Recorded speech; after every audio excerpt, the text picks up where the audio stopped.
Working Across Cultures 1. International Presentations. Track 27. How do you begin preparing people to be international presenters? Well, of course, it does depend very much on the individual client, what their own cultural background is, whether English is their first language or not, who their audience is likely to be, and of the objective, of course, of the presentation. But generally speaking, I suppose I would work through a series of 4 main components. There would be an introduction, a general introduction, to really explore what we mean by culture in the first place. What do we mean by cultural difference, the norms, the values, the basic assumptions of that culture, what's often referred to as the culture iceberg, the difference between what we can see and what is underlying.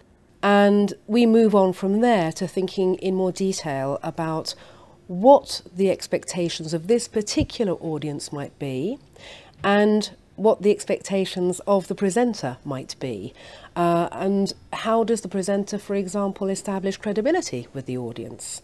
What's the audience looking for? Are they interested in knowing about the presenter's expertise, perhaps?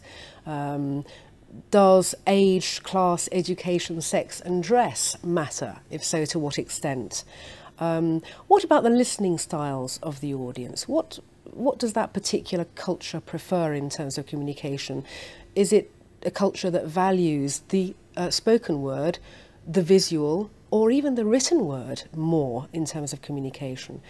To what extent will the audience value and appreciate an interactive approach? Some audiences actually don't want the kind of interaction that Anglo-Saxons, for example, very often appreciate.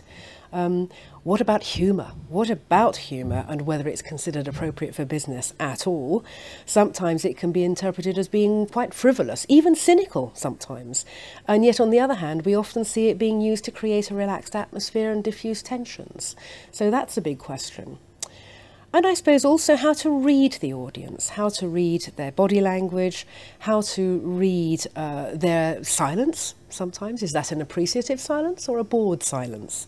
How to read their facial expressions, how to know the degree of formality. Here we have all sorts of ideas to think about.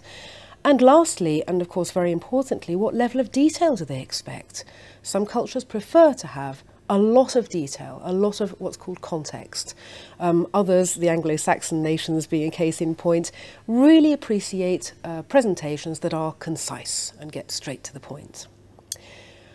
Then we move on to the third part of this awareness training session, which is thinking about the use of English as a global language, and trying to be aware that we need to make our English as transparent and culture neutral as possible.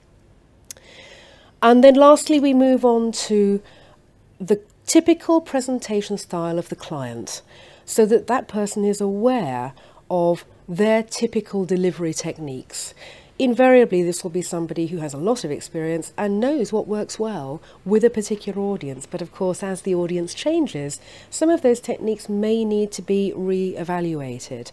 What's successful in the home culture, where everybody understands the context, may not always work elsewhere, may need to be modified or adapted to suit the context.